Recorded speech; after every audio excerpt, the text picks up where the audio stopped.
Shalom, shalom, boa tarde.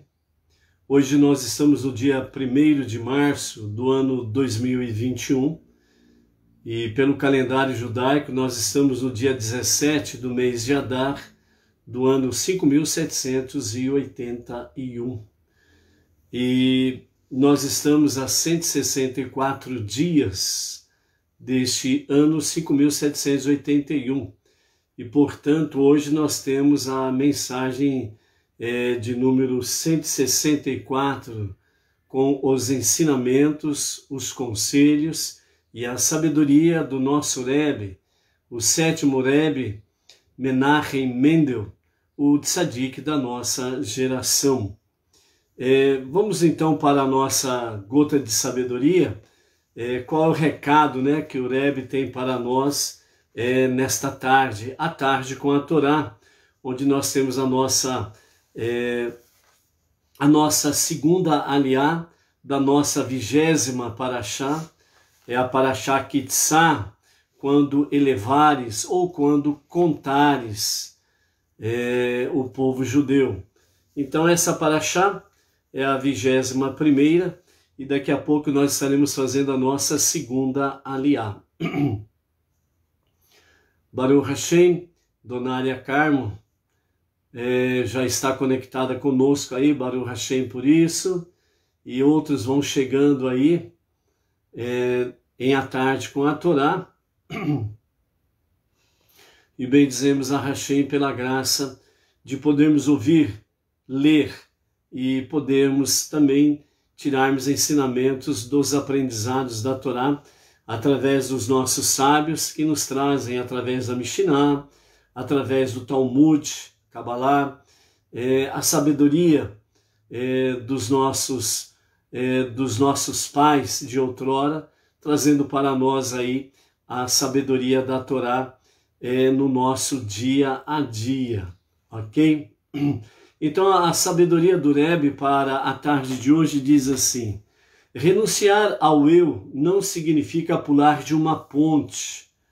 Renunciar ao eu significa abrir mão do eu, abrir mão do nosso ego, pôr de lado o eu quero, eu preciso, eu penso tal e tal, eu sou o tal. Precisamos até mesmo de sacrificar ou renunciar a famosa expressão, eu sou. A renúncia ao eu é o impulso subliminar por trás de todos os atos genuinamente bons. Porém, à medida que o mundo se torna mais materialista e os desafios aumentam, a renúncia ao eu já não pode mais permanecer de forma tão subliminar. Baruch Hashem. Quais são os significados que o Rebbe tem para nós nesta gota de sabedoria, neste ensinamento? Primeiramente, ele diz que para renunciar ao nosso ego não significa um suicídio. Ponto final. Abrir mão do nosso eu, do nosso ego, é renunciar o nosso ego, é renunciar o nosso egocentrismo. Dando exemplo prático, o que é renunciar o nosso eu, o nosso ego, então o Rebbe diz assim, você precisa aprender a renunciar o teu ego, o seu eu, usando as seguintes expressões, eu quero, eu preciso, eu penso tal e tal. Nesse exemplo aqui que ele está dando, significa assim, normalmente as pessoas elas sempre usam aquela famosa expressão, eu penso, eu não sei o que lá, eu mais não sei o que. Um exemplo sobre questão de humildade e principalmente de renúncia do nosso ego, quando nós usamos aquela expressão nós. Aí as pessoas, ou quem estiver te ouvindo, diz assim, mas você é uma pessoa, como você usa a expressão nós? Aí você simplesmente pode responder, porque eu não sou uma pessoa sozinha no mundo. Eu não é somente eu que penso isto ou aquilo. Então, a partir do momento que eu não sou dono deste pensamento, desta ideia, deste projeto, etc. e tal, tem mais pessoas que pensam, tem mais pessoas que são. Então, por isso, nós. É uma forma de nós estarmos renunciando o nosso eu, o nosso ego. Mas é interessante observarmos aqui que o Rebbe, ele nos traz sobre a renúncia do nosso eu. Ele diz assim, que nós precisamos até mesmo renunciar àquela famosa expressão, eu sou. Eu sou. Então, ó, eu sou o tal, eu sou isso, eu sou aquilo, eu sou não sei o quê. Então essa expressão eu sou, os sábios normalmente dizem que é uma expressão que ela pertence somente ao eterno. E que nós precisamos tomar muito cuidado com essa expressão eu sou. Então por isso, essa é uma forma também de nós renunciarmos o nosso eu, o nosso ego. Então a expressão eu sou, sempre quando formos falar, antes de falarmos, nós precisamos estarmos aí, sem sombra de dúvidas, pensando que essa expressão ela pertence ao Todo-Poderoso. Só Ele pode dizer eu sou. Por que só Ele pode dizer eu sou? Porque somente Ele é eu sou. Ele é o que Ele é, não é isso que já aprendemos? Ou seja, eu sou o que sou. Só Ele pode dizer isso. Por quê? Porque quando nós falamos eu sou isso ou aquilo, nós somos apenas temporais, passageiros. Quando o Eterno diz eu sou, Ele está dizendo que Ele é eterno. Ele é o que Ele é. Eu sou o que eu sou, diz o Eterno. E só Ele pode permanecer. E nós estamos de passagem. Então, a renúncia ao eu é o impulso subliminar por trás de todos os atos genuinamente bons. Aqui o Rebbe está dizendo assim, quando as pessoas praticam aquilo que é bom, praticam bondade, praticam atos genuinamente bons, em suas dimensões de tzedakah, amor ao próximo e por aí afora vai, essa é uma forma subliminar da pessoa realmente estar renunciando o seu eu. Mas, à medida que o mundo se torna mais materialista e os desafios aumentam, a renúncia ao eu já não pode mais permanecer de forma subliminar. A forma subliminar é aquela forma que é oculta. Você renuncia o seu ego, o seu eu, através de bons atos, através de boas atitudes, através de atos de caridade, atos de bondade, atos de justiça, né? E você faz de uma forma em que você possa sempre estar assim, é uma forma subliminar, né? Ela não é declarada, ela não é aberta, né? Essa renúncia do eu. Mas quando, segundo o Rebbe diz, à medida que o mundo se torna mais materialista e os desafios eles aumentam, se tornam mais difíceis, é aquilo que é nos dito na gota da sabedoria de ontem. A nossa geração não é exigida grandes coisas, grandes atitudes como foi outrora. Porque as gerações de outrora já fizeram grandes coisas. Nós somos a última geração e para essa última geração não é exigido grandes coisas. Mas tempos difíceis, muito difíceis. E é exigido de nós atitudes simples. E essas atitudes simples significa o simples estender a mão para ajudar alguém. O sorriso que você pode dar para alguém que está de alguma forma taciturno, com seu rosto cabisbaixo, está triste, alguma coisa trouxe-lhe essa tristeza. Então são atitudes boas, atitudes simples, que nesses tempos difíceis podem fazer cair cortinas de ferro, muralhas de concreto, podem fazer com que essas cortinas de ferro, essas muralhas de concreto, a indiferença, as ameaças que os faraós e Haamãs do tempo presente estão aí lançando sobre as pessoas, os povos, através de notícias de medo, pavor, terror, de ameaças, de prisões e mortes. Atos simples em que você pode trazer o estender da mão para ajudar alguém, um sorriso para fazer com que alguém se lembre, peraí, ainda existe a alegria, ainda existe alguém sorrindo.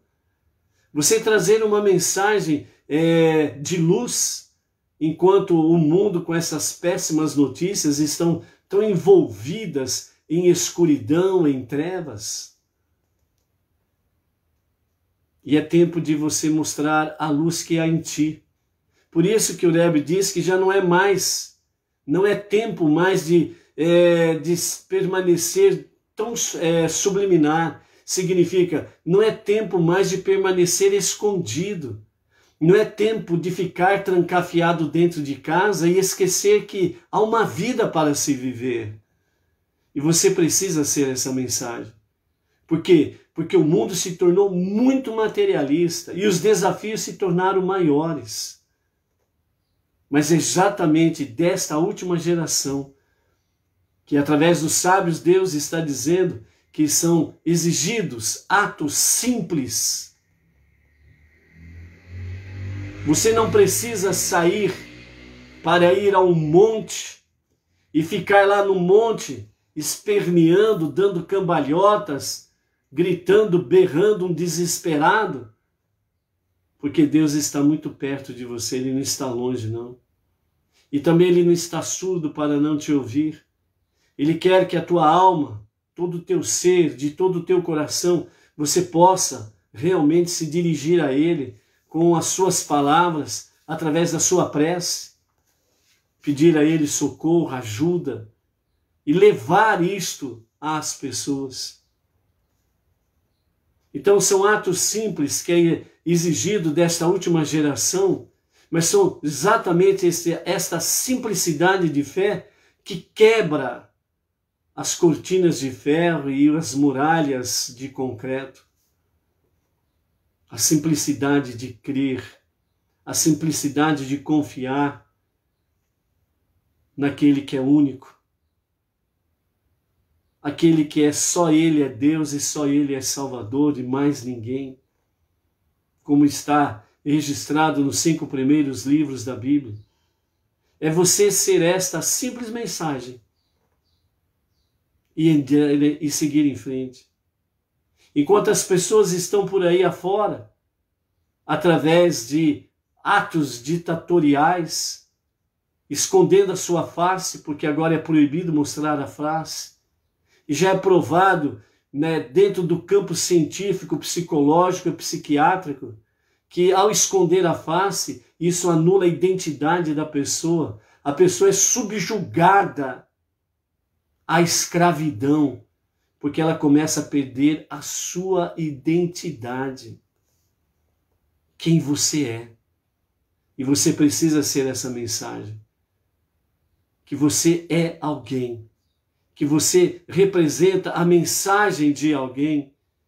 Que você representa uma luz que é Ensof, uma luz infinita, que é de Deus.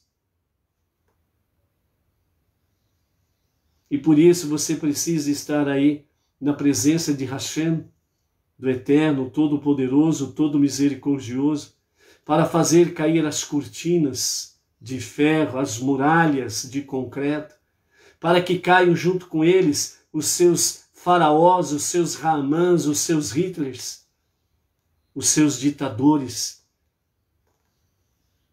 e que o povo veja que sim, existe uma esperança, existe uma verdadeira luz, existe uma verdadeira salvação, porque existe um verdadeiro Deus e um verdadeiro Salvador. E essa precisa ser a tua mensagem. Por isso não há mais tempo de ficar escondido, não há mais tempo de viver uma fé oculta. É preciso revelar. Mas não revelar a sua fé com acusações A, B ou C, mas viver a tua fé e levar a mensagem de fé, de esperança, de vida.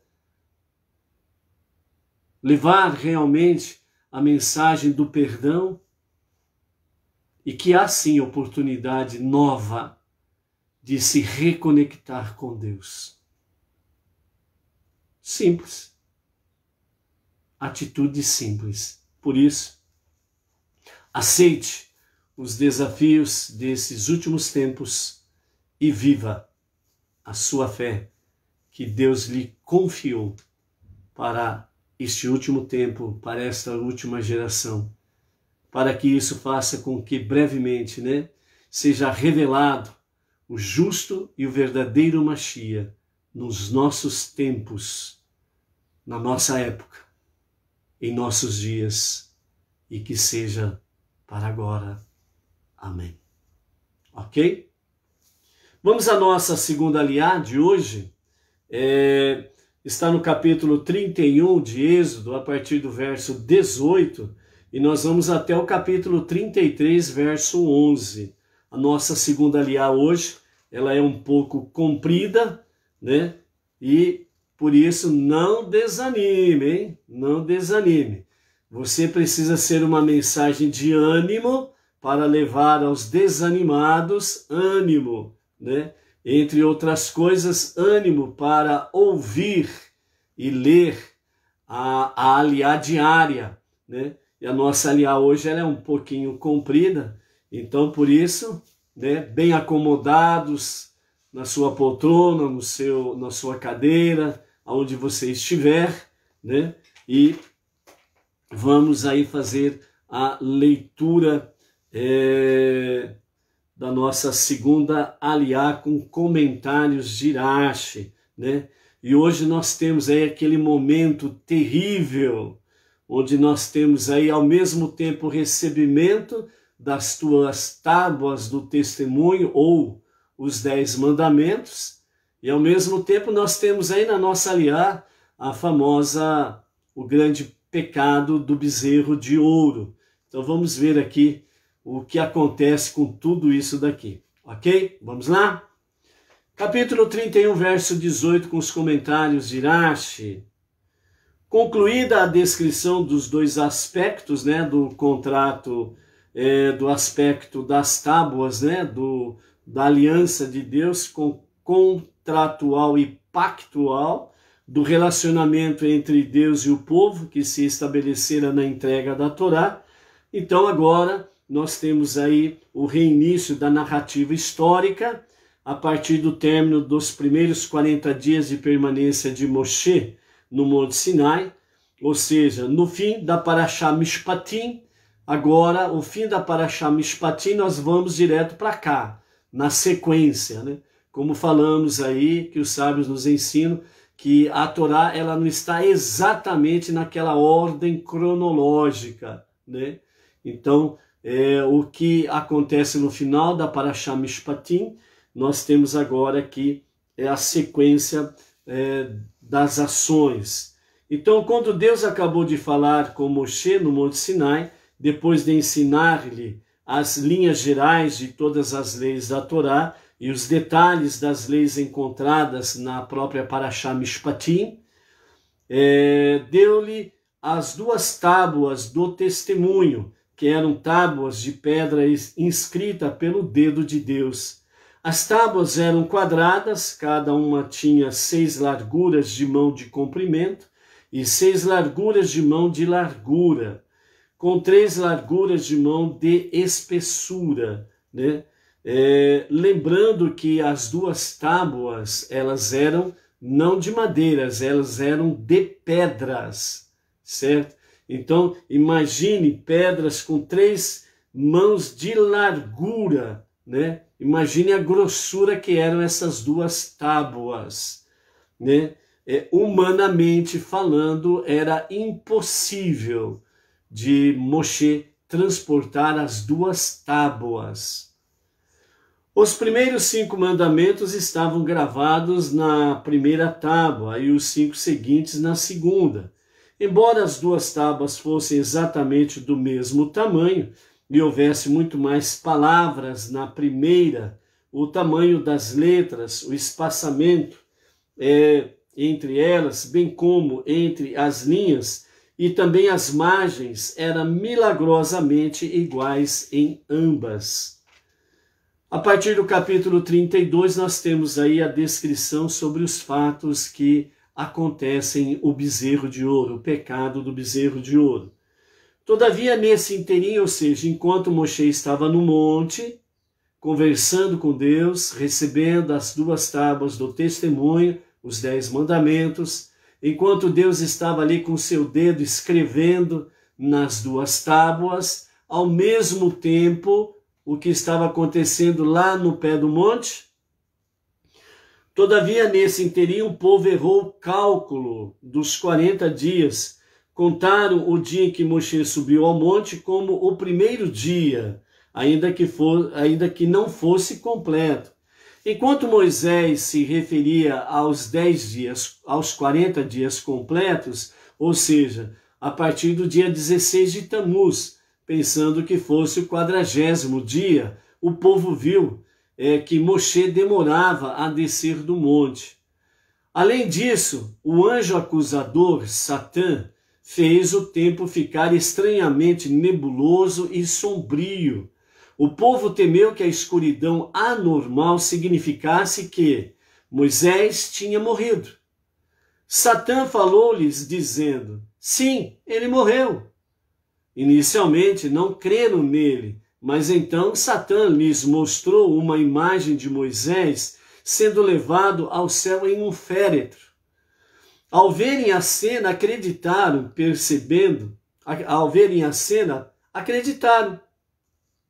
Percebendo a necessidade de um líder ou de um corpo dirigente que lhes transmitisse as intenções de Deus, o povo reuniu-se em torno de Arão e disse-lhe: levanta-te, faz-nos líderes substitutos que canalizem as mensagens de Deus para nós e assim nos guiem, porque no que diz respeito a esse homem, Moisés, que nos fez subir do Egito, não sabemos o que lhe sucedeu. Essa foi a 8ª vez que o povo questionou a capacidade de Deus de vir em seu auxílio. Sabiam que Deus lhes ordenaria que construísse um tabernáculo, eles já tinham essa promessa. Não tinham somente essa promessa que eles construíam o tabernáculo, o que mais eles tinham? Cujo elemento principal seria a arca. A arca seria o fator principal dentro do tabernáculo. E que ele planejava comunicar-se com Moshe. Foi o dito de Deus. Deus não disse através de outro. Deus revelou tudo isso e o povo sabia disso. O tabernáculo, a arca, o tampo da arca, através do meio dos querubins.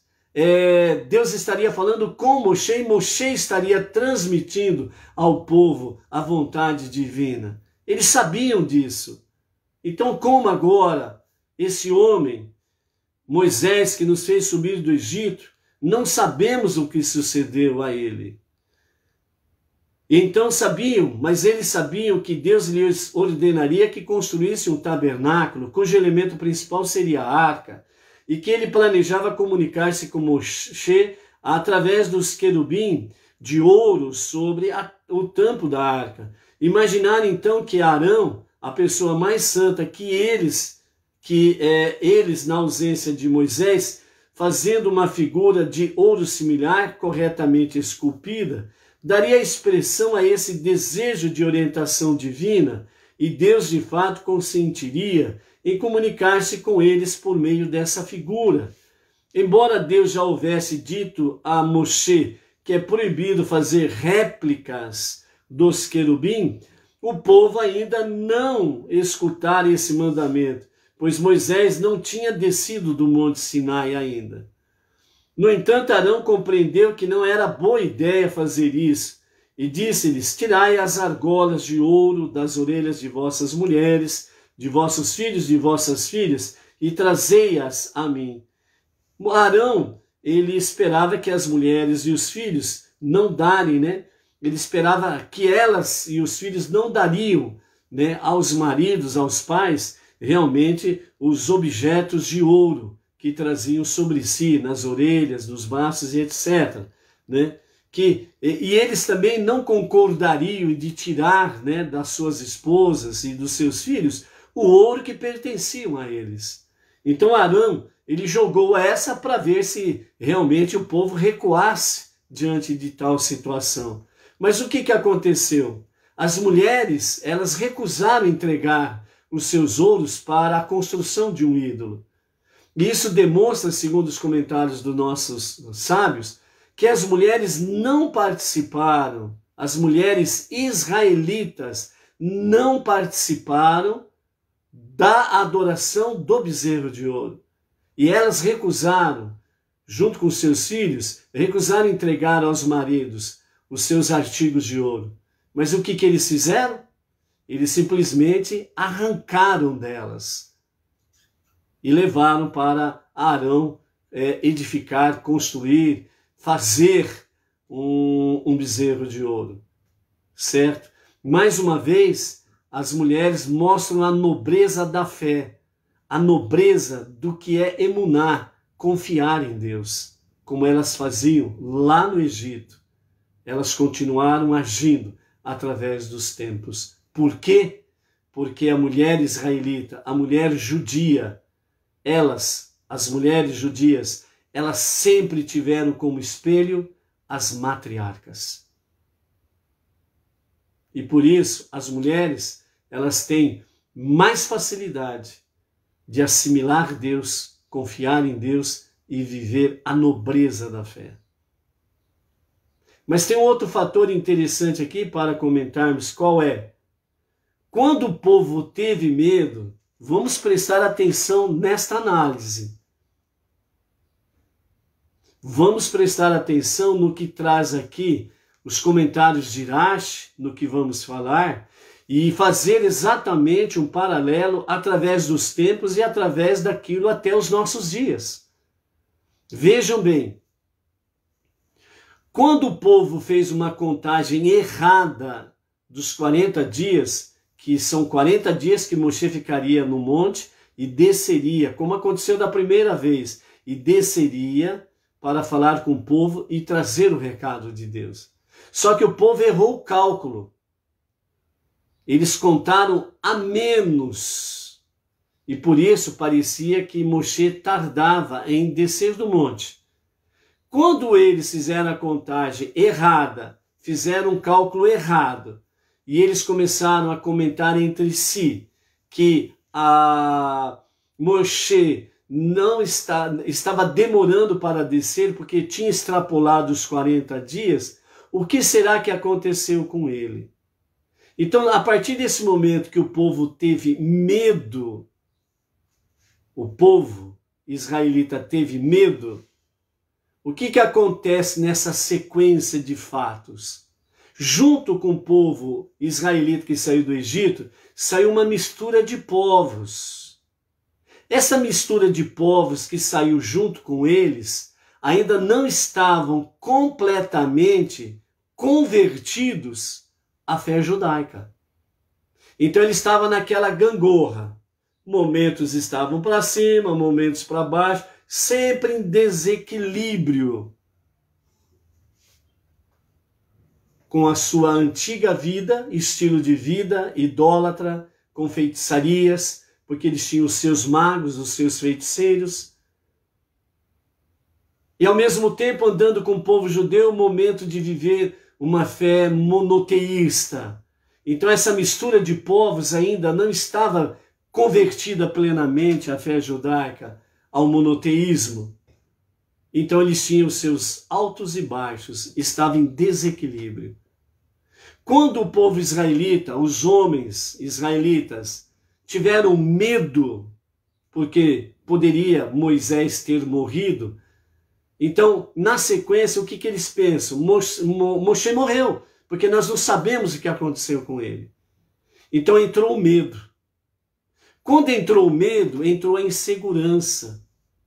Quando entrou a insegurança, eles começaram a ver quem será o nosso líder. Eles procuram alguém para se apegar, como, entre aspas, tábua de salvação.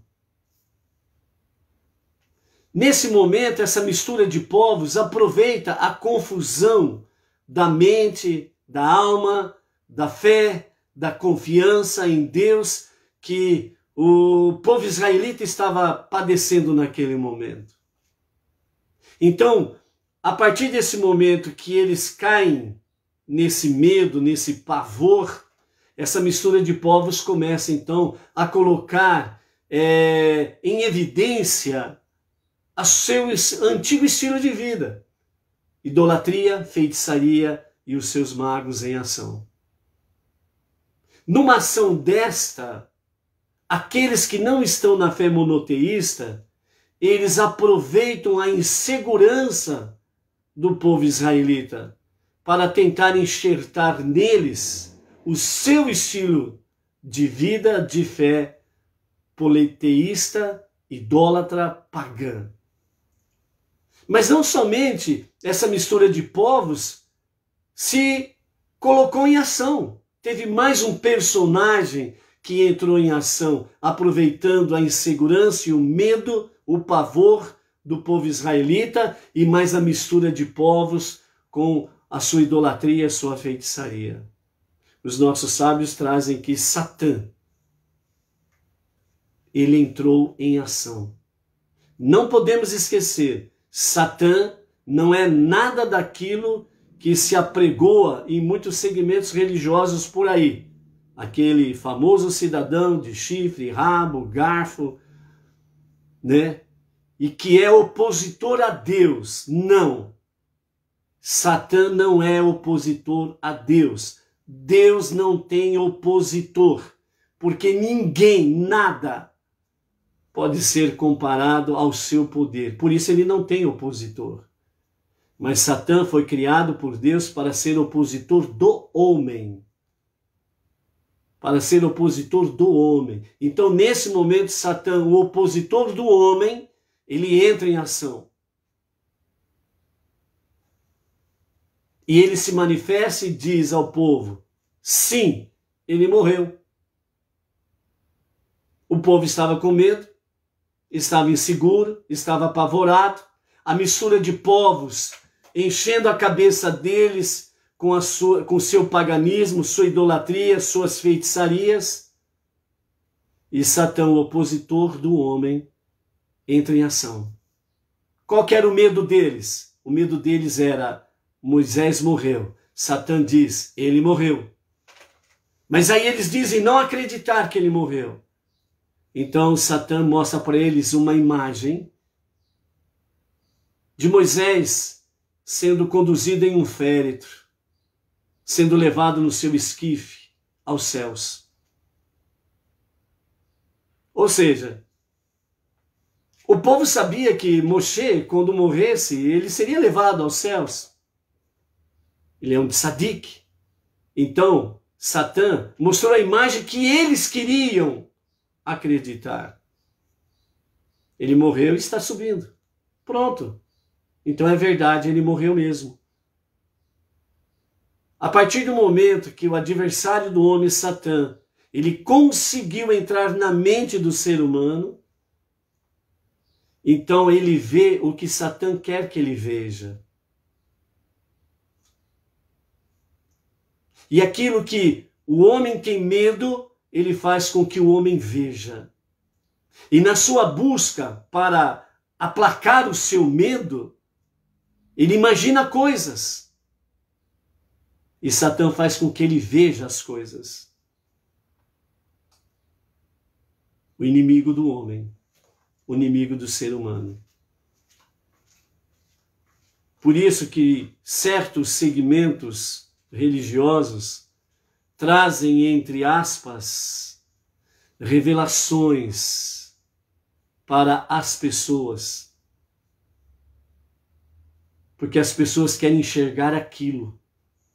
E Satã, o inimigo do homem, ele usa situações e pessoas que estão ao seu serviço para fazer com que aquelas pessoas venham enxergar o que elas têm medo e o que elas querem enxergar. E a verdade, elas jogam de lado e passam a dar ouvidos àquela mentira, a visão dos seus próprios medos, porque Satã conhece os seus medos, assim como ele conhece o seu passado. Então, quando você tem os seus medos e é dominado por eles, é dominado pelo pavor, pelo terror, então ele faz você enxergar aquilo que você quer enxergar e aquilo que ele quer que você enxergue, para que você possa ficar mais confuso e ele possa te dominar mais e mais. Então, por isso, que você precisa, as pessoas precisam tomar precaução quando dizem: ah, eu quero consultar alguém para falar sobre o meu passado. O que que eu fiz lá na minha infância, etc e tal. Eu não sei por que eu estou pagando tal coisa, o que será que eu fiz? Então eu vou consultar alguém para falar do meu passado. E a pessoa vai atrás desse dito cujo. E ele está a serviço de Satã, o enganador dos homens, o acusador dos homens. E ele vai fazer com que aquela pessoa possa falar exatamente aquilo que você quer ouvir. Aquilo que você fez no passado que você não se lembra, mas Satã lembra, faz aquela pessoa falar para você isso e aquilo. E você deixa a verdade de lado e vai atrás de Satã com os seus artifícios, artimanhas, vai te levando no bico, vai te levando no papo, e aí você para de acreditar na verdade. E aí então você abandona a verdade e se entrega à mentira, e cada vez mais fica escravo da mentira e daquele que está no poder sobre a tua vida, que vem te dominar através do medo, do pavor, do terror e até mesmo da ameaça da morte. Você deixa a verdade de lado. Qual é a verdade? Há um só Deus e um só Salvador. E se você crê, confia nisso, a sua vida está guardada nele. E, portanto, o teu adversário não pode tocar em você. Ele não vai ter o domínio da sua mente, do seu coração, da sua alma. E é exatamente através disso que surgiram vários segmentos religiosos aí para enganar as pessoas. Tirá-las do caminho da verdade, que há um só Deus e um só Salvador. Como diz os 5 primeiros livros da Bíblia, como diz o grande profeta Isaías, chamado por todos os segmentos religiosos, por incrível que pareça, chamado como o profeta messiânico. Mas não dão ouvidos ao que o profeta fala. Muito pelo contrário, os falsos profetas pegam os ditos do verdadeiro profeta Isaías, e torcem ao seu bel prazer, corrompendo a palavra da verdade. Por exemplo, como diz Isaías 43, 9 e 11, onde Deus diz através do profeta: fora de mim não há Deus e Salvador. De quem ele está falando? Dele mesmo, o único Deus, o único Criador de todas as coisas. O único autoexistente. Não mais. Qualquer outro personagem, através da história, que vem se apresentar como Deus e Salvador, ele é um ladrão. Ele é um falso. Ele é um mentiroso. E o profeta, e o Eterno diz através do profeta, fora de mim não há Deus e Salvador. E outro fator muito importante que torcem os segmentos religiosos a seu bel prazer, na sequência Deus diz, eu vos escolhi. Ele estava falando para quem? Para o povo judeu. Para mais ninguém. Ele estava falando para o povo judeu, eu vos escolhi para serdes as minhas testemunhas e para levar às nações esta verdade. Qual verdade? Que só Ele é Deus e só Ele é Salvador. Então, através destas ações, as pessoas abandonam a verdade. Abandonam os 5 primeiros livros da Bíblia. E abandonam o Deus verdadeiro e o Salvador verdadeiro. Por isso diz o Eterno, vocês me abandonaram e construíram para si cisternas rotas. Fizeram para si reservas de águas sujas, imundas, que é toda prática religiosa fora do contexto dos 5 primeiros livros da Bíblia, dentro daquilo que é para judeu e dentro daquilo que é para as nações, os não-judeus. Então nós vemos aqui, amados, que não mudou a ação do adversário do ser humano, Satã. Através dos tempos, ele age no medo da pessoa. Você já ouviu esta expressão? Você viu tal coisa porque você está com medo. E o medo faz ver coisas. Nós já ouvimos essa expressão.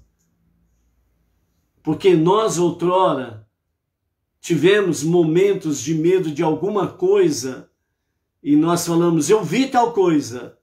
Ou o nosso pai ou nossa mãe disse assim, para com isso, menino. Você está com medo, você viu tal coisa porque o teu medo fez você ver tal coisa. E é uma realidade, porque o adversário do ser humano, ele age no medo do ser humano. Porque no medo do ser humano significa ausência da confiança em Deus. E aí você está frágil e o adversário tem acesso à tua vida e ele faz você ver do que você tem medo e ele faz você ver o que ele quer que você veja para que você continue alimentando o teu medo e abandone completamente a verdade. Esta é a verdade que liberta os 5 primeiros livros da Bíblia. Somados a eles, nós temos todo o Tanar, as Escrituras Sagradas, que são sempre atuais. É através do teu medo que ele faz com que, o adversário faz com que você busque em fontes não de águas límpidas, uma resposta pronta para aquilo que você quer, para aplacar o seu medo. Transportando rapidamente para os nossos dias. Embarque aqui para os dias de hoje. Através do medo, do pavor e do terror que os ditadores estão ditando por aí nos 4 cantos do mundo, o que as pessoas acreditam? Na vida ou na morte? Na cura ou na doença? Na proteção divina ou na proteção dos homens? Corruptos, ditadores, materialistas porque estão visando lucros?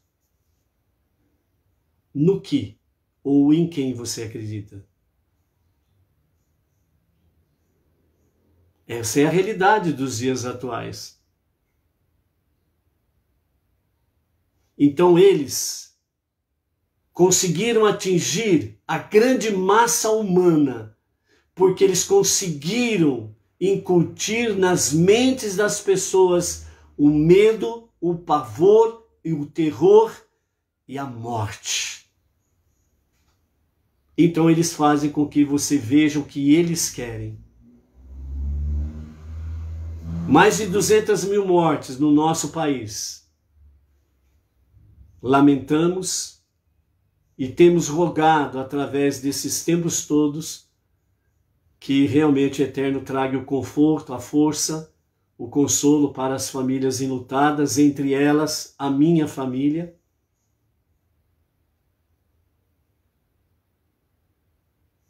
Mas nós não paramos, nós não ficamos detidos na mensagem da morte de 200 e poucas mil pessoas. Nós olhamos para a vida. Onde que está a vida?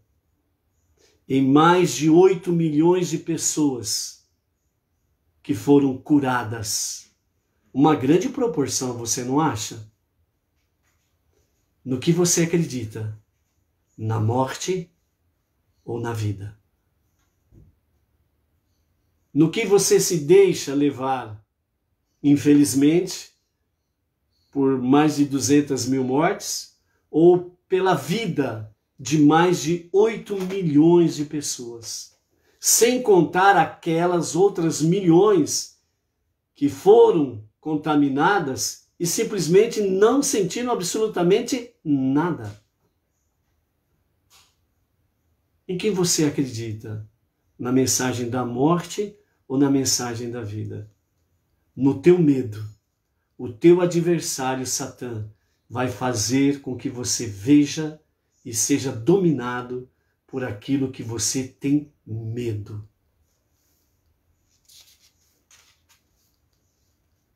Continuando a nossa leitura.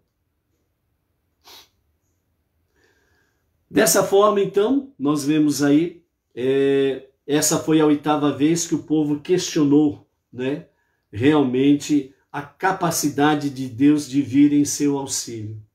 Então a pergunta é: quem governa o mundo? Quem governa o universo? A resposta é tua. É você que responde.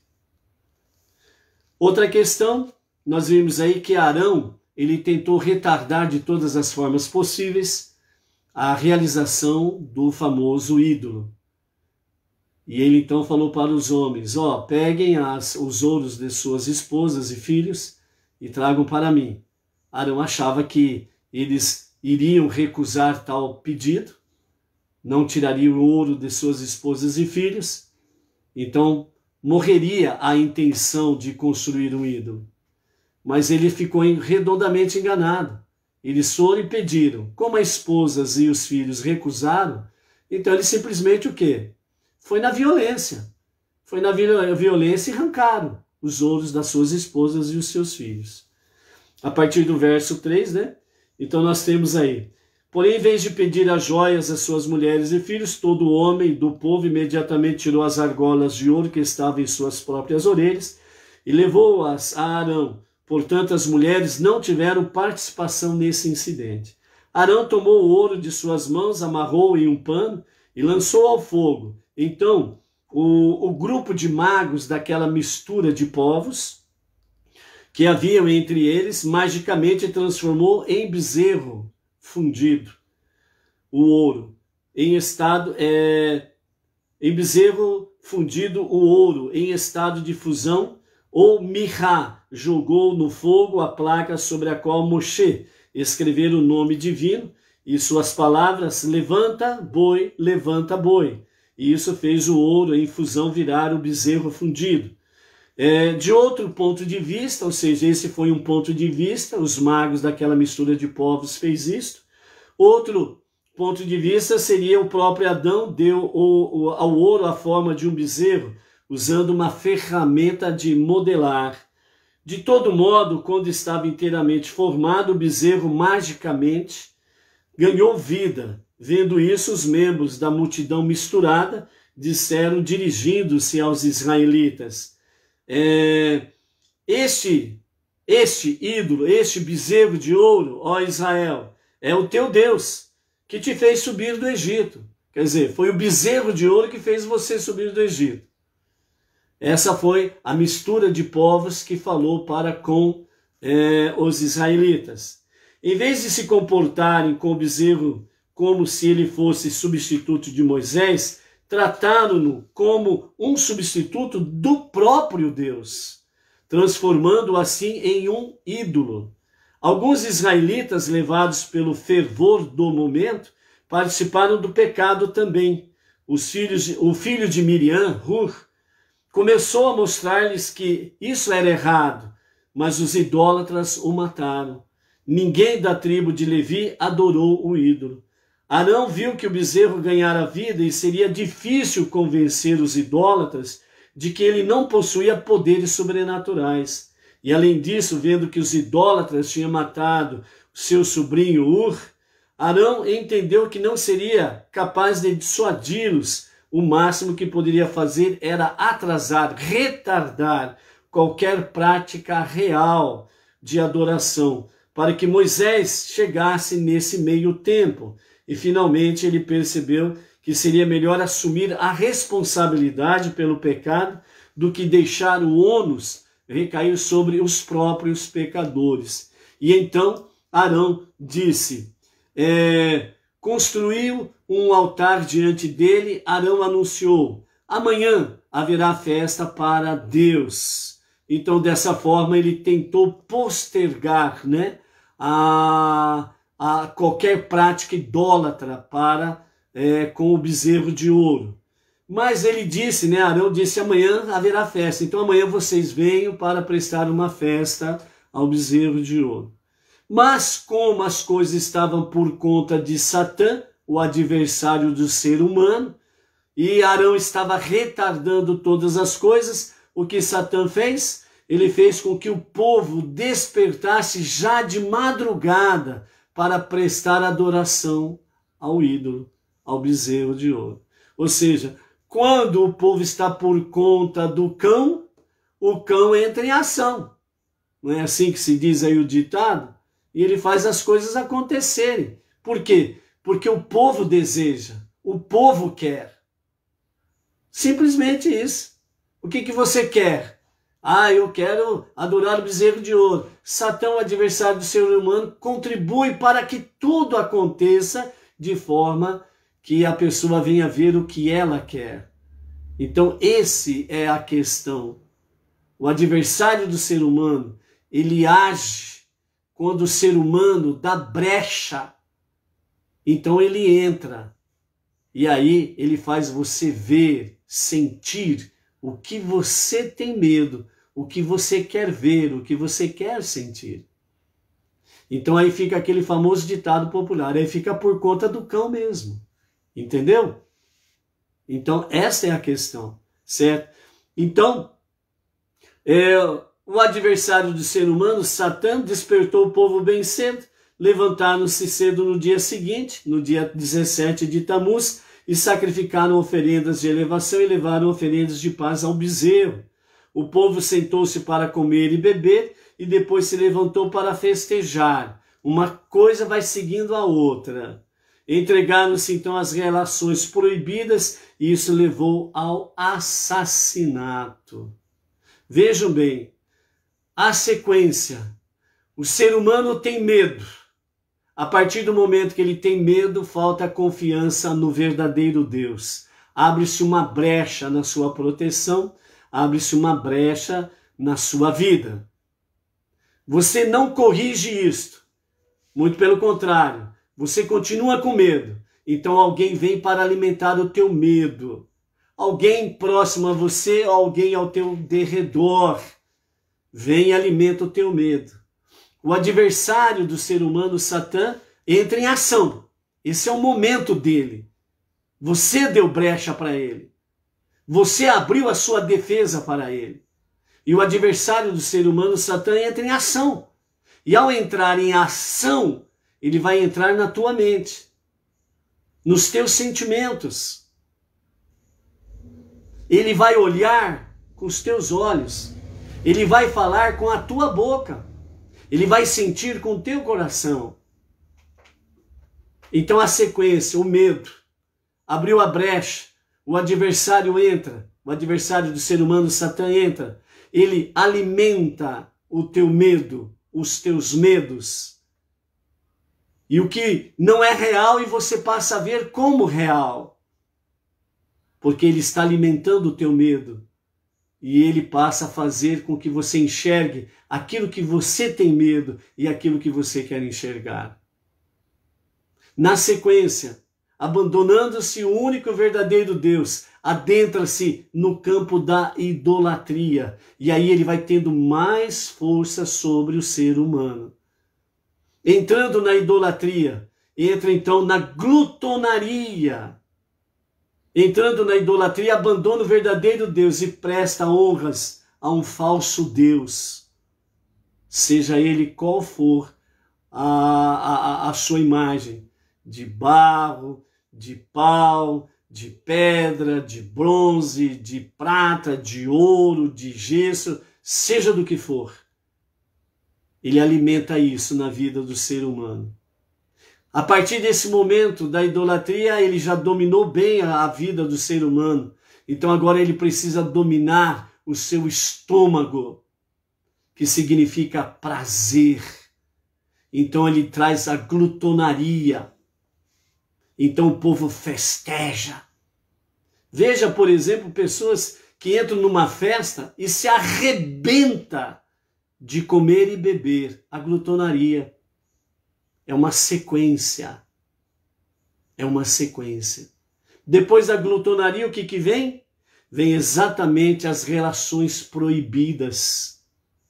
O homem deixa o seu costume natural com a sua esposa. A esposa deixa o costume natural com o seu marido. Entrega-se ao adultério. Os solteiros se entregam à prostituição. Não para por aí. Aí vem então as famosas relações bizarras. Pessoas com o mesmo sexo, pessoas com animais, pessoas até com objetos. E aí então chega ao seu estágio final, o assassinato. Mata-se. É uma sequência que vem através do medo, em abandonar a confiança no único e o verdadeiro Deus. Analise, pesquise, estude. Deus falou a Moisés repreensivamente, dizendo: vai ao pé do monte, desce também de teu nível espiritual atual, pois a multidão misturada, teu povo que fizeste subir do Egito sem me consultar, corrompeu-se e corrompeu alguns israelitas. Só te elevei a teu presente nível espiritual por causa do povo. Visto que ele se corrompeu, tua condição espiritual também deve cair. E eu tenho de expulsá-lo da corte celestial. Porque Moshe estava na presença de Deus e na presença da corte celestial. Ele não poderia permanecer mais ali, porque ele poderia ser morto também. Porque o povo é Moisés, Moisés é o povo. O povo pecou, Moisés pecou. O povo caiu do seu nível espiritual, Moisés também caiu do seu nível espiritual. Porque o povo se fala no singular, se tratando de um. Então Deus falou asperamente com ele: vai, desce ao pé do monte. Vai ao pé do monte, desce do teu nível espiritual também, porque pecaram. Desviaram-se depressa do caminho que lhes ordenei que seguissem, fizeram para si um bezerro fundido, prostraram-se diante dele e ofertaram-lhe sacrifícios, dizendo: este ídolo, Israel, é teu Deus, que te fez subir do Egito. Creditaram a ele, ao ídolo, todos os milagres que eu lhes fiz.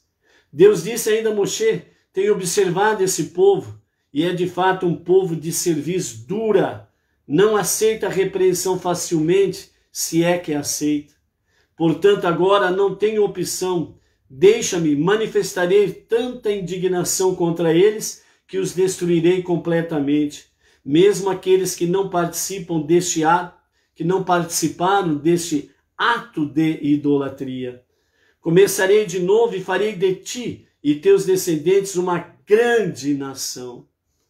Então Moshe rogou a Deus, seu Deus, e disse: Deus, por que havereis de manifestar indignação contra teu povo?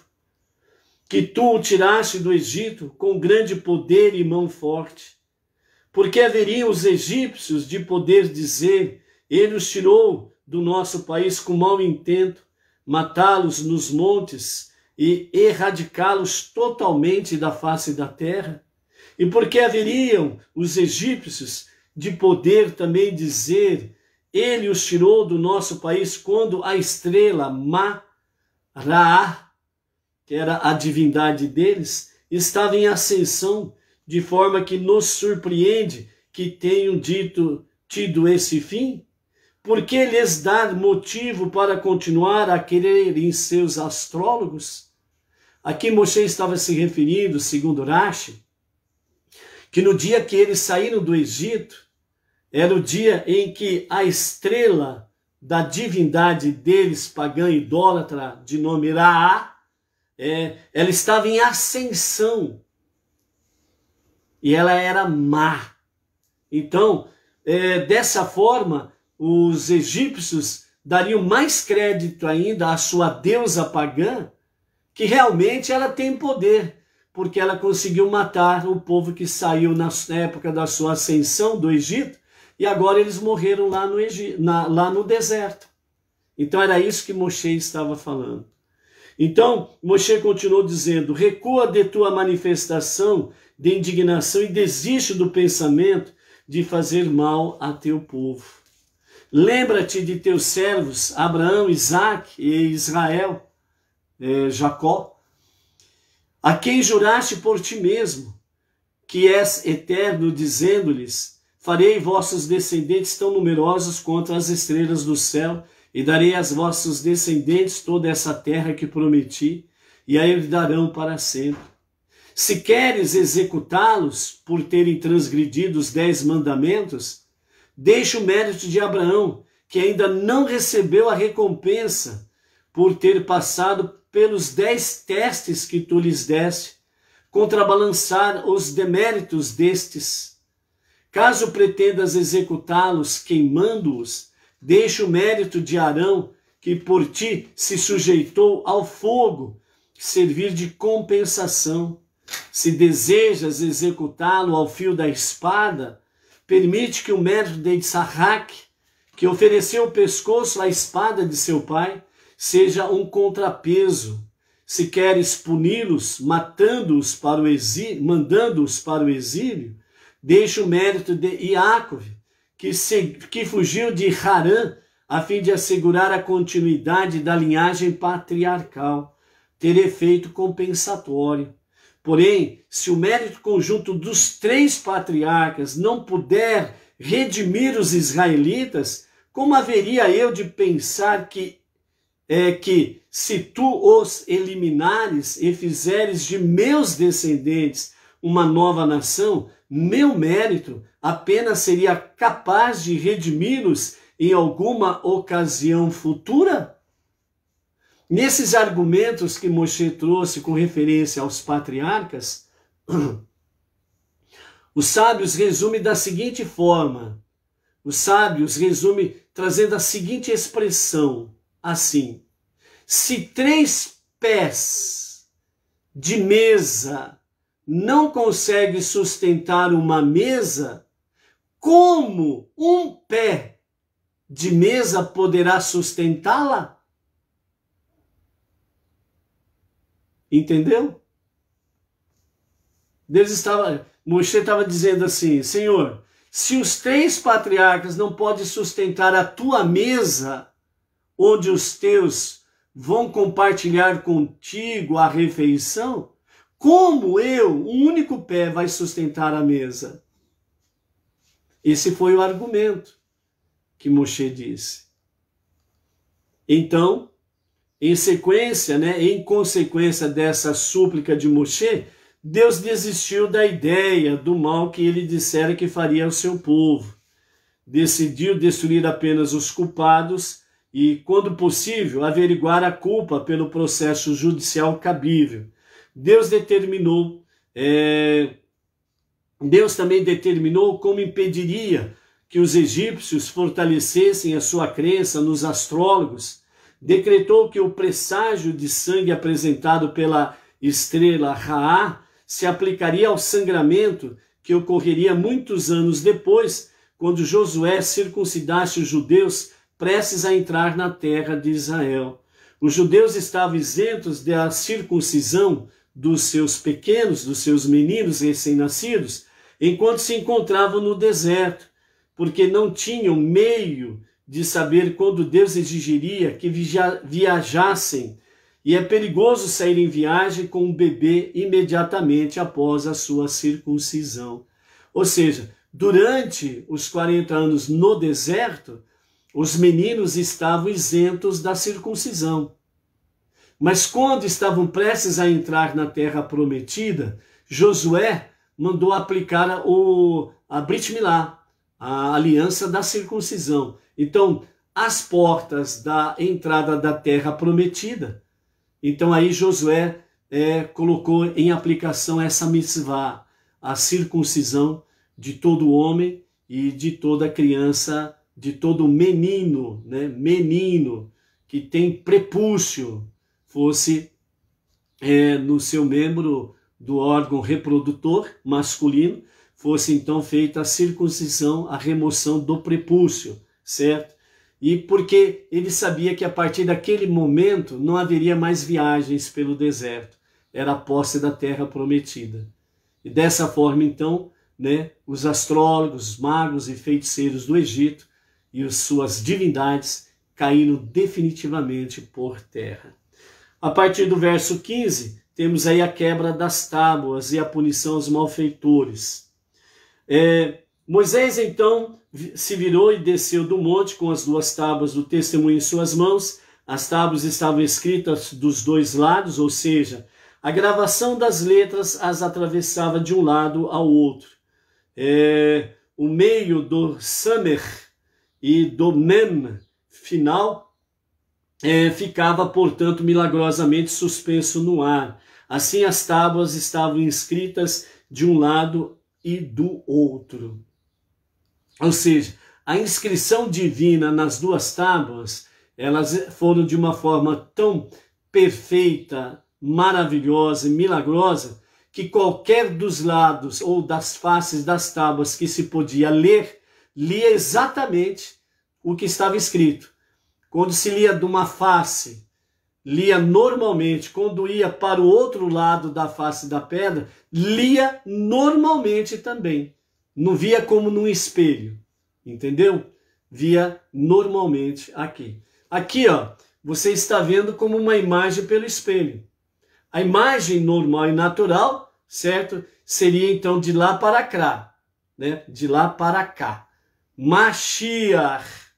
Mas do jeito que está sendo filmado como um espelho, você está vendo de forma ao avesso, vamos assim dizer, ao avesso. Mas as 2 tábuas não. De qualquer face que se lia, era lida normalmente. Não tinha como uma imagem de espelho. Entendeu? Ok? Vamos em frente.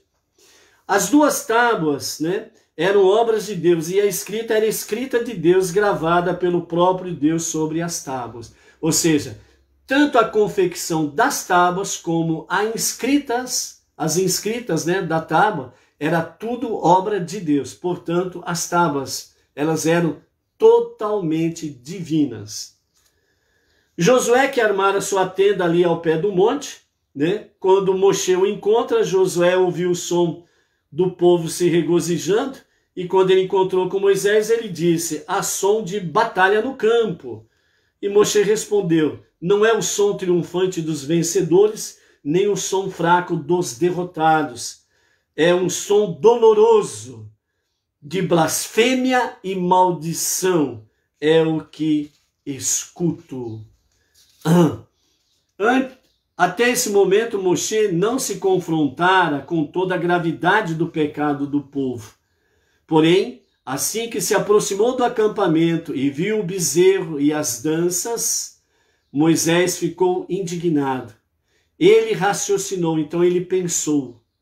Vejam como Rashi traz para nós isto. Se servir ídolos inabilita o indivíduo para ofertar os sacrifícios de Pêssar, que é apenas uma pequena parte da Torá, os 5 primeiros livros da Bíblia, certamente o inabilitará também para receber a Torá em sua totalidade. E os 10 mandamentos gravados nessas tábuas fazem alusão à Torá inteira. Pensou ainda, o povo cansou-se, o povo casou-se com Deus por ocasião da entrega da Torá. E as tábuas são o contrato de casamento, que é a ketubá, o contrato de casamento. Tal ato de idolatria é análogo à infidelidade de uma mulher a seu marido. É comparado ao adultério. Então, a idolatria é comparada ao adultério. E o adultério é um pecado capital. O adultério, a condenação é a morte. Para salvar-lhes a vida, destruirei o contrato nupcial. Então Moshe jogou as tábuas de suas mãos e quebrou-as ao pé do monte. Ou seja, dessa forma, o contrato de casamento quebrou-se. Não foi concretizado o casamento ali. Por que não foi concretizado o casamento ali? Porque Moisés não entregou as tábuas ao povo. Porque se ele entregasse as tábuas como contrato de casamento ao povo, o povo seria dizimado, seria executado. A pena capital, seriam mortos. Então, antes que o povo aceitasse, lembra lá do cerimonial de casamento? Fulana aceita o fulano como seu marido e promete ser-lhe fiel para todo sempre? Então, antes que o povo dissesse sim, Moisés quebrou as tábuas, quebrou o contrato de casamento. Então, não concretizou o casamento. Isto foi para salvar a vida do povo que Moisés fez. Por isso que Moisés quebrou as tábuas de pedras do contrato de casamento. Entendeu? Porque ele quebrou as tábuas. Continuando. Ele tomou o bezerro que havia feito e queimou no fogo, fundindo para que voltasse a ser ouro informe. Quando o metal esfriou, Moisés moeu e reduziu a pó fino, e espalhou sobre a água do rio que descia do monte. Misturou e preparou uma solução e fez os israelitas bebê-lo. Moisés disse então a Arão: o que este povo te fez para forçar-te a aquecer a seus pedidos e assim trazeres um pecado tão grave sobre ele? Ou seja, o pecado capital da idolatria, aquele que tivesse real culpa, ele tinha que ser punido, e não todo o povo. Então, quando Moshe, ele derreteu o bezerro de ouro, ele esfriou, moeu, e aquele pó ele colocou na água, e todo o povo bebeu, foi exatamente aquela questão em que o culpado vai ser punido, certo? Então, esse tipo de punição, ela seria justa. Por quê? Porque quem não tinha o pecado do bezerro de ouro, ele tomava água e para ele seria uma água deliciosa. Mas aquele que tinha o pecado da idolatria, ao tomar aquela água misturada com pó de ouro, simplesmente acontecia que ele morria. Porque ele estava contaminado com o pecado do bezerro de ouro. Dessa forma é que foram punidos os verdadeiros pecadores. E quando Moshe faz essa pergunta a Arão, então Arão responde para ele, que meu senhor não se indigne com o povo. Sabes que o povo é inclinado a fazer o mal. São céticos, sempre duvidando da capacidade de Deus de provê-los. Como tu não aparecesse quando pensavam que virias, não acreditaram que Deus lhes daria um substituto. Aliás, não acreditaram que Deus lhes daria um substituto. Assim disseram-me, fazer-nos um líder que nos guie, porque esse homem, Moisés, que nos fez subir do Egito, não sabemos o que lhe sucedeu. Dessa forma, então, eu lhes disse, quem tem ouro? E eles tiraram, sem hesitar, e deram a mim. Joguei ao fogo, subiu esse bezerro vivo. Joguei ao fogo e deu-lhe esta forma. E esse bezerro é como ídolo, mas foi o que surgiu. Moisés viu que o povo estava exposto ao ridículo, pois fazendo o bezerro, Arão expusera publicamente seus defeitos latentes, tornando-o objeto de descrédito entre os seus adversários, entre as suas nações. Então o mundo inteiro logo saberia disto, e o mundo inteiro viria a zombar realmente do povo israelita. Moisés entendeu que em razão disso teria de punir publicamente os malfeitores condenados. Pôs-se de pé à entrada do acampamento, perfeitamente à vista de todos, e disse, quem é por Deus? Isto é, quem não praticou o crime e está disposto a atuar como agente do tribunal, executando os idólatras em público, junte-se a mim. E todos os levitas se reuniram em volta de Moshe. E disse-lhes, é isto o que Deus disse, o Deus de Israel. A idolatria é um pecado capital. Portanto, que cada um de vós coloque sua espada na bainha junto à sua coxa. E de voltar de entrada a entrada através do acampamento. E cada homem mate aqueles que o tribunal declarou culpados, mesmo que seja seu meio-irmão, seu amigo ou seu parente. Os levitas fizeram conforme Moisés ordenara, e 3.000 homens do povo caíram naquele dia. Moisés disse ainda, sede hoje empossados, disse aos levitas, sede hoje empossados no serviço a Deus, pois cada um de vós foi fiel a Deus, mesmo que isso significasse lutar contra o filho de seu filho ou de sua filha e contra seu meio-irmão. Vossos atos servirão para hoje trazer a bênção do sacerdócio sobre vós. Dessa forma, os levitas tomaram posse realmente do ofício dos levitas. A partir do verso 30, ao segundo período de 40 dias de Moshe no monte. No dia seguinte, 18 de Tamuz, Moisés disse ao povo, cometesses um pecado grave. E agora subirei ao monte novamente, subirei ao monte novamente a Deus. Talvez eu obtenha expiação para os vossos pecados, para o vosso pecado. Então Moisés voltou a Deus e disse, eu imploro, este povo de fato cometeu um pecado terrível. Porém a culpa, disse Moshe, segundo comentários de Irash, que está, segundo os nossos sábios, o diálogo de Moshe com Deus. Então eu imploro, este povo de fato cometeu um pecado terrível. Porém, a culpa é tua. Deste-lhes ouro com tamanha profusão, que tanto ao saírem do Egito e também junto ao mar de juncos, que não puderam resistir à tentação e fizeram para si um Deus de ouro. Então Deus respondeu a Moshe e disse, não aceito o teu argumento não. O teu argumento é muito fraco, Moshe. Assim, se perdoares, aí Moisés continuou dialogando com Deus e disse, assim, Se perdoares seu pecado, muito bem, e se não, apaga-me de teu livro, a Torá, que escreveste antes da criação, e por fim será dado na íntegra neste mundo. Não se registre que meu mérito não foi suficiente para obter-lhe expiação. Então Deus respondeu a Moshe: não, aquele que pecou contra mim, a ele apagarei do restante do meu livro. Não foi ele que perdeu o direito de continuar a cumprir minha missão.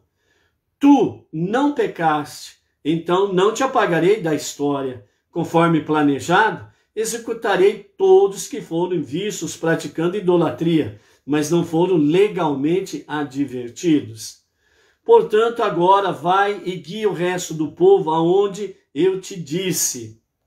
E é meu anjo que irá à tua frente, quando guiares. Ademais, embora tal falha não justifique que sejam mortos imediatamente, acrescentarei esse demérito sempre que os punir por qualquer pecado futuro que cometerem. Assim, no dia de meu ajuste de contas, referente a esses pecados, lançarei na conta deles o seu pecado no espólio do bezerro de ouro. Deus infligiu ao povo, aos que haviam sido vistos praticando idolatria, mas não advertidos legalmente, uma praga que os matou, porque tinham feito e adorado o bezerro que Arão fizera para si.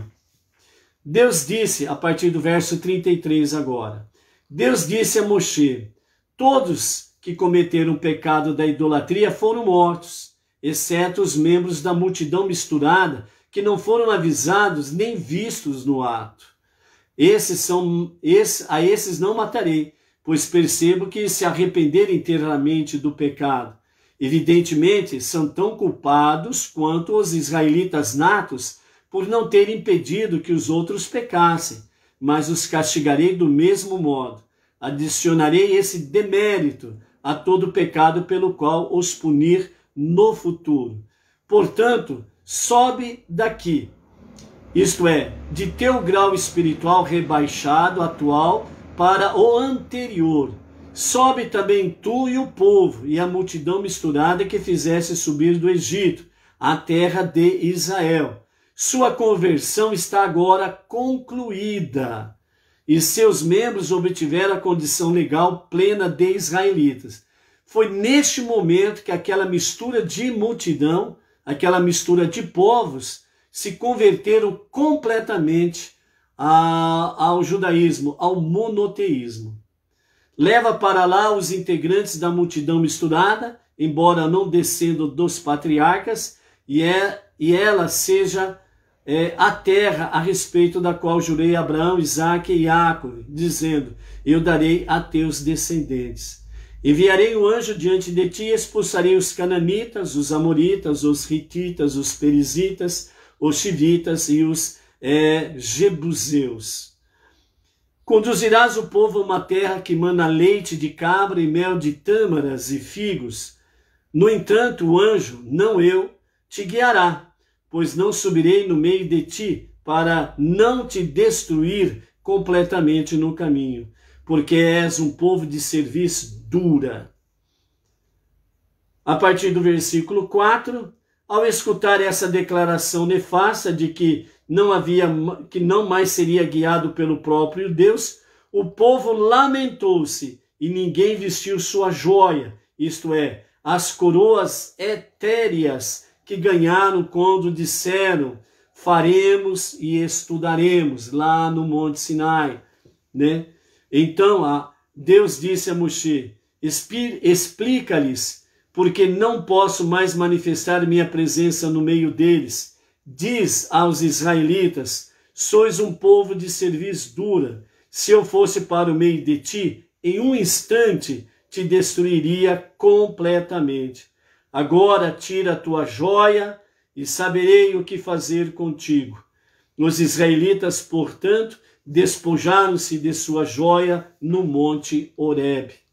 Vendo que Deus retirara uma certa medida da sua presença do povo, Moshe concluiu que devia fazer o mesmo. Moisés decidiu que dali em diante tomaria a sua tenda e a armaria fora do acampamento, tão longe do acampamento quanto possível, sem que o acesso a ela se tornasse proibida no Shabat. Consequentemente, colocou-a a 2.000 cúbitos do limite do acampamento, sendo essa distância máxima que se pode andar no Shabat para fora de uma área povoada. Como será relatado mais em breve, Moisés subiu ao Monte Sinai para uma terceira permanência de 40 dias, no primeiro dia de Elul do ano 2448, a contar da criação. Então, essa mudança de tenda denominou-se Tenda do Encontro, onde Deus era encontrado, porque todo aquele que buscava a instrução de Deus ou queria vivenciar a sua presença, saía à tenda do encontro, que estava fora do acampamento. Era a tenda de Moisés. Visto que se experimenta a presença divina de forma mais palpável, na pessoa de um sábio da Torá e em seu ambiente. Até os anjos ministrantes sabiam disso e buscavam a presença de Deus na tenda de Moisés. Por isso que os nossos sábios e o nosso tzadik, o nosso justo da nossa geração, Menachem Mendel, o sábio da nossa geração, aonde ele estava, era sentido a presença divina como todos os outros sábios de outrora. Então, é uma forma em que Deus fez a semelhança de Moshe, onde está um sábio, um tzadik, ali está a presença divina mais palpável, ok? Não significa que ele não está em outro lugar, que ele não está contigo, né? É que está de uma forma mais intensa, um pouco mais intensa, onde tem o tzadik, o justo, o sábio, ok? Sempre que Moisés saía do acampamento para ir à sua tenda, todo o povo se levantava, pondo-se de pé em cada homem à entrada da sua própria tenda, e seu olhar admirador seguia Moshe até ele entrar na tenda. Diziam: quão afortunado é aquele que está certo de que a presença de Deus entrará em sua tenda atrás dele. Permaneciam em pé respeitosamente, até que Moisés sumisse de vista. Ao entrar Moisés na tenda, a coluna de nuvem descia e ficava à entrada da tenda, e Deus falava com Moisés. Todo o povo via a coluna de nuvem estacionada à entrada da tenda, e todo o povo se levantava e cada um se prostrava diante da presença divina da entrada de sua própria tenda. Dentro da tenda, Deus falava com Moshe face a face, como um homem fala com seu amigo. Moisés então voltava ao acampamento para transmitir ao povo o que Deus lhe ensinara. Deus insistia que o que fizesse, pois, como lhe disse, se nós dois agirmos iradamente com eles, ninguém tentará reconciliá-los comigo. Durante todo esse período, de 10 de Tishrei até o primeiro dia de Nissan do ano 2449, o ajudante de Moshe, o jovem Josué Yehoshua, filho de Nun, praticamente nunca saía da tenda. Então aqui nós encerramos, a nossa segunda aliá, Então esses são os feitos da nossa segunda aliá. Esses ensinamentos são profundos. É pouco tempo para nós podermos comentar, podemos adentrar em A ou B de detalhes sobre essa segunda aliá. O que foi possível transmitir até aqui é o que nós pudemos realmente trazer a cada um de vocês. Mas isso não se limita a ficarmos por aqui, ok? Portanto, é sim importante que nós estejamos revisando, a nossa aliá, revisando os aprendizados desta aliá aqui. Com a graça bendita de Hashem, amanhã, estaremos no nosso terceiro dia do Shabat e, portanto, nós estaremos aqui para a nossa terceira aliá, com mais alguns comentários dos nossos sábios, junto com eles, Dirash. Ok? Shalom, shalom. Até amanhã.